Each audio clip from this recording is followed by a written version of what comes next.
Assalamualaikum Ustaz. Waalaikumsalam. Setelah mengetahui dahsyatnya persidangan akhirat, saya jadi takut mati. Bukan karena cinta dunia, namun mengingat saya masih banyak dosa. Mohon nasihatnya Ustaz. Wallahi jamaah, ada seorang sahabat ketika perang Uhud. Dia itu ikut perang, dan dia mati dalam kondisi belum pernah sujud sekalipun. Nggak pernah sujud. Tapi ternyata dia masuk surga Allah Azza wa Jalla. Kenapa? Karena dia sudah masuk Islam dan dia bertobat kepada Allah Azza wa Jalla. Ketika antum dengar kajian ini kemudian antum jadi takut mati, alhamdulillah, itu menjadi poin penting buat hidup kita. Antum bertobat, hari ini bertobat, minta kepada Allah Azza wa Jalla agar diampuni dosa-dosa kita. Cuma syarat tobat tolong dipenuhin, karena ada orang bertobat tapi syaratnya nggak lengkap. Syarat tobat itu apa? Syarat tobat? Nah, angkat tangan yang mau jawab. Masya Allah. Meninggalkan yang sudah dikerjakan yang lalu. Yang pertama, meninggalkan yang dia kerjakan lalu. Yang kedua, menyesali. Yang ketiga, tidak mengulangi lagi. Nah, Anda kasih hadiahnya. Anda mau kasih dua, tapi ada yang kurang tepat. Yang terakhir, bukan tidak mengulangi, tapi bertekad untuk tidak mengulangi.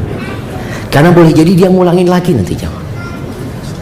Masya Allah, langsung dapat antum gelasnya. Syukran.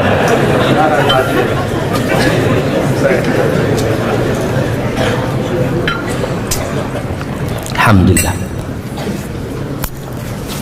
Jadi yang ketiga syaratnya bertekad untuk tidak mengulangi. Kalau dia ngulangin lagi, dia bertobat lagi. Ngulangin lagi, bertobat lagi. Asalkan ketika awal dia sudah niat untuk tidak ngulangin. Bukan mengatakan, ana insya Allah nggak akan ngulangi Ustaz sampai selesai bulan Muharram ini. Karena bulan Muharram doang dia nggak berdosa. Tetap dia belum bertobat karena dia masih ada niatan untuk mengulangi. Jadi kalau sudah itu terpenuhin kemudian antum mati, insya Allah diampuni sama Allah Subhanahu wa Ta'ala.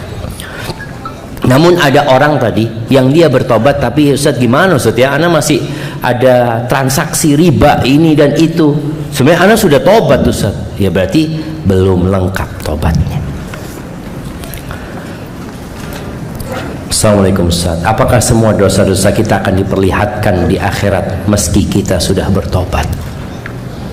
Ahibati fillah, kalau kita lihat ya, betapa banyak amal soleh yang pahalanya itu ampunan dosa. Seperti puasa Asyura, apa pahalanya? Dapat mobil? Bukan. Tapi pahalanya diampuni dosa tahun lalu. Puasa Arafah 2 tahun, tahun lalu dan tahun yang akan datang.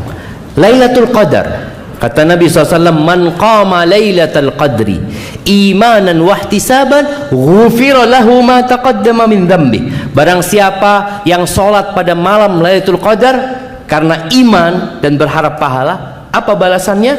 Diampuni dosa-dosa dia yang lalu. Karena kita banyak dosanya jemaah. Tidak hari kecuali kita mungkin berbuat dosa di dalamnya. Ketika orang ini sudah diampuni dosanya, maka di catatannya itu ya sudah dihapus ya ma. Di catatan dia itu ada catatan dia, tapi udah dihapus. Seperti itu. Artinya catatan dia pernah berbuat dosa itu ada, tapi sudah dihapus. Itu namanya diampuni sama Allah Azza wa Jalla. Jadi ditutupin itu dosanya. Makanya kalau antum nanti berbuat dosa lagi, di akhir hayatnya bertambah buruk hidupnya, itu kembali lagi kepada antum. Maka jangan sampai kita su'ul khatimah, karena orang itu ikut penutupnya. Barakallahu fikum. Apakah ketika orang tua kita meninggal akan bertemu lagi dengan kita? Bagaimana kondisi alam kubur setelah kita meninggal? Ahibati fillah, orang yang cerdas adalah orang yang senantiasa menghisap dirinya dan dia berbuat untuk yang setelah kematian. Kebanyakan kita itu berbuat untuk setelah pensiun, bukan setelah kematian. Banyakan orang kalau sudah umur pensiun, umur berapa jemaah? 55, dia mulai bikin usaha ini, bikin usaha. Kenapa? Persiapan, Ustaz, bentar lagi anak pensiun. Nggak persiapan mati antum. Persiapan pensiun itu dunia. Maka yang seharusnya kita lakukan persiapan. Kalau anak mati nanti, ada banyak yang sudah anak kirimkan ke alam barzakh sana. Makanya orang kalau mau mati itu yang dia inginkan apa? Sodakoh kan. Ya Allah, anak kau kepingin sodakoh ya Allah, tapi nggak bisa. Tapi apakah kita bertemu dengan orang tua kita di padang mahsyar nanti? Di padang mahsyar, Aisyah pernah bertanya, ya Rasulullah, apakah engkau akan mengingat keluargamu pada hari kiamat di padang mahsyar nanti? Kata Nabi SAW, amma fi thalathati mawatin fala, di 3 tempat nggak akan ingat. Ada 3 tempat di padang mahsyar yang kita nggak akan ingat sama siapa-siapa kecuali diri kita. Apa 3 tempat itu? Nah, siapa yang mau jawab? 3 tempat di padang mahsyar yang kita tidak akan ingat sama keluarga kita.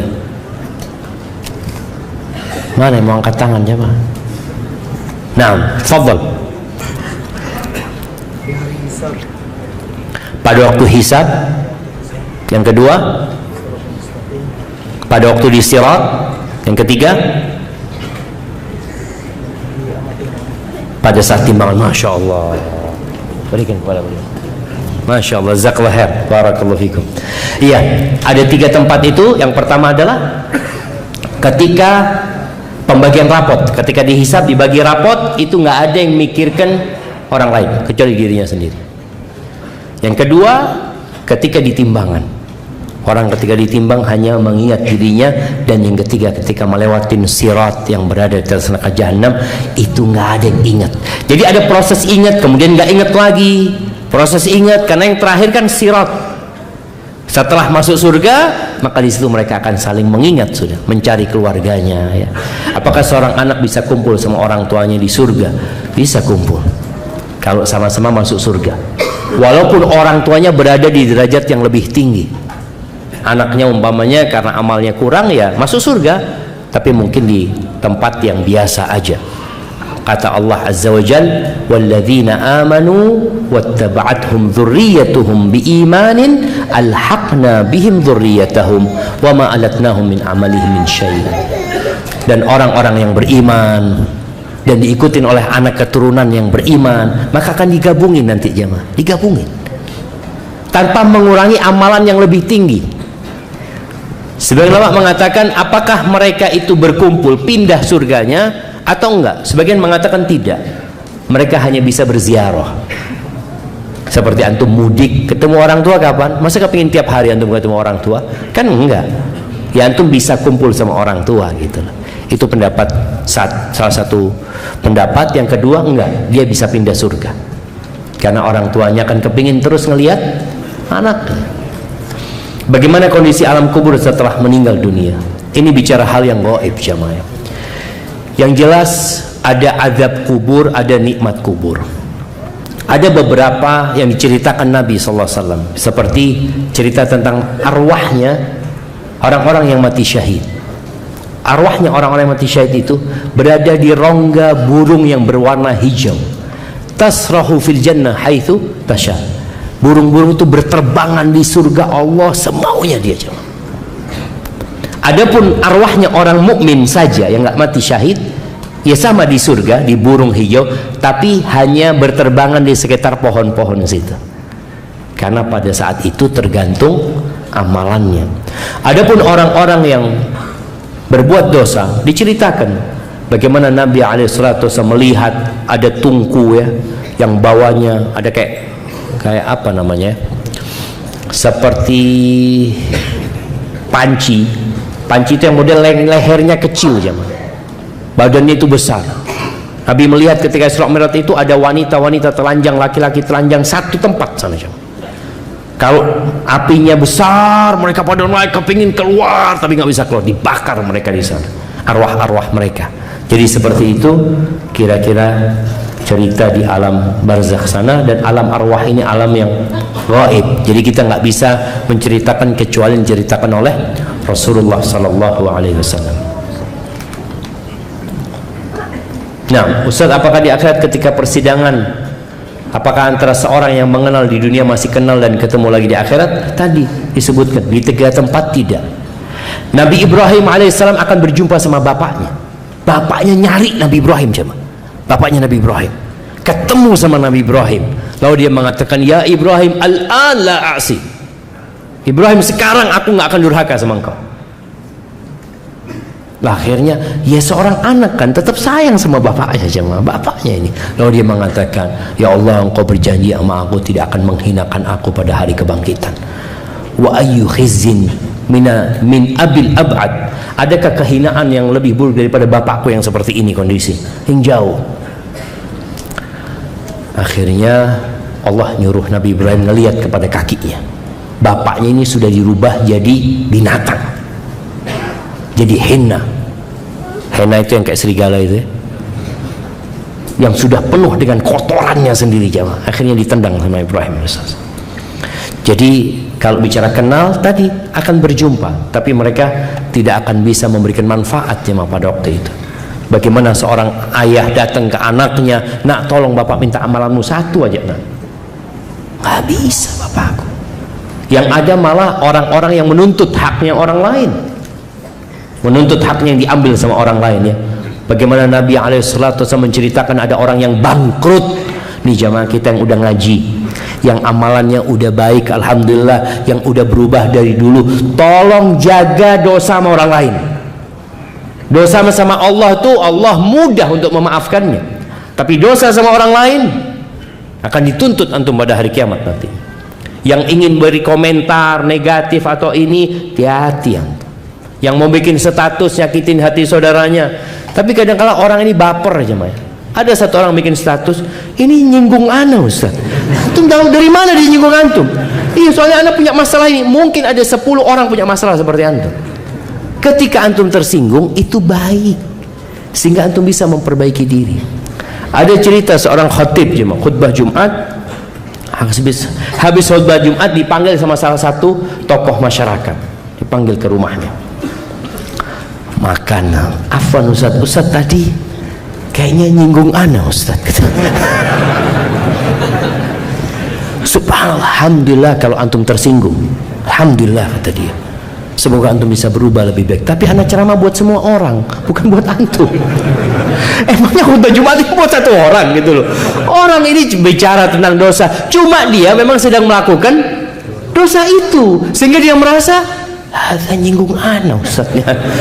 Begitu pula tadi ketika orang bikin status, banyak orang yang tersinggung karena merasa ini ngomongin ana, nah blokir aja ini. Astagfirullahaladzim, astagfirullah.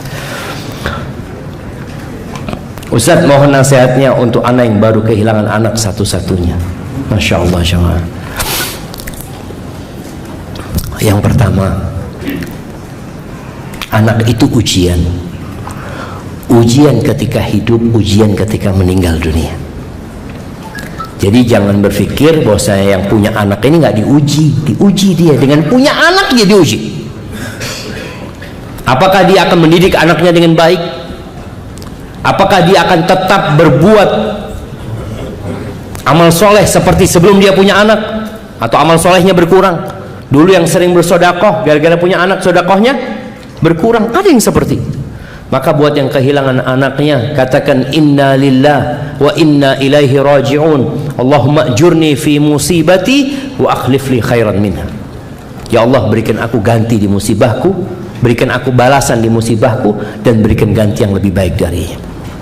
Apabila anakmu meninggal dunia sebelum balik, maka bersyukurlah kepada Allah.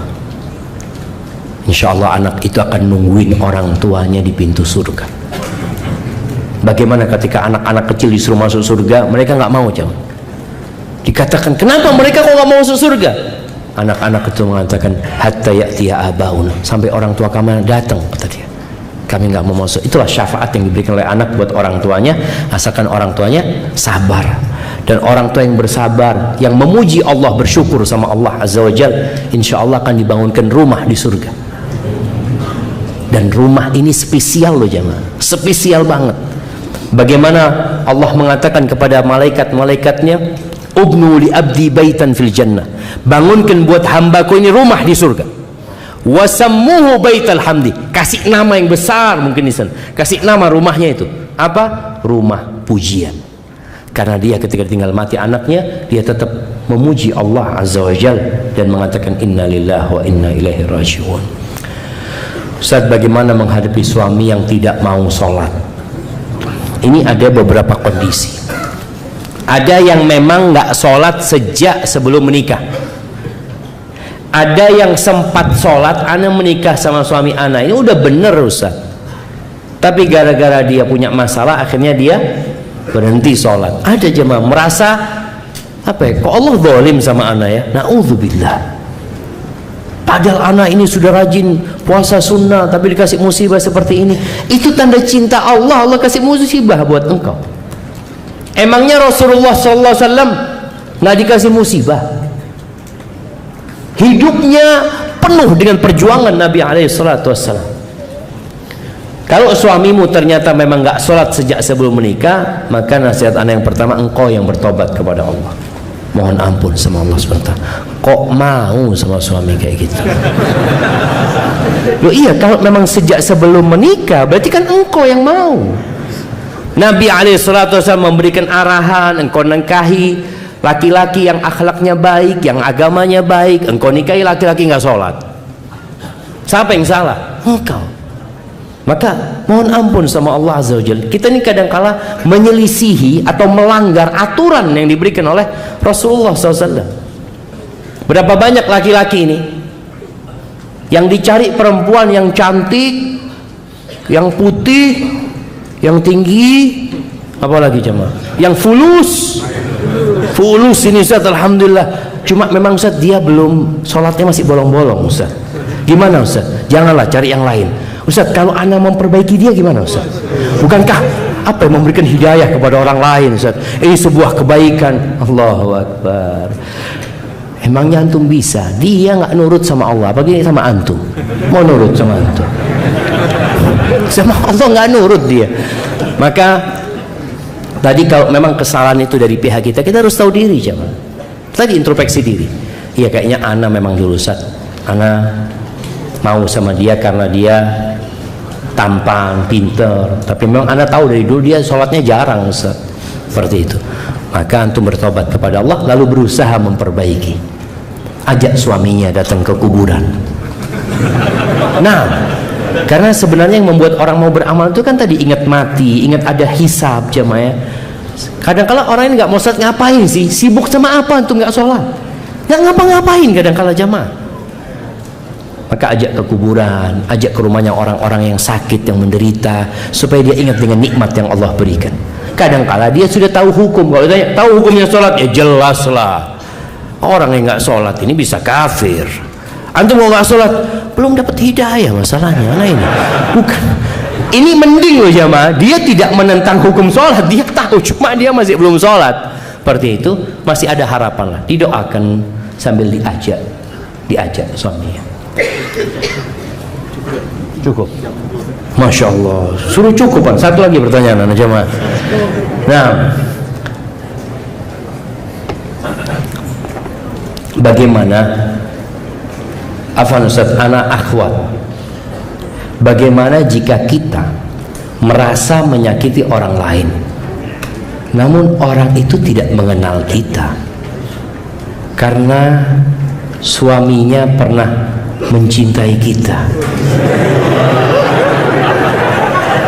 Apakah anda wajib minta maaf gitu? Emangnya gitu ini?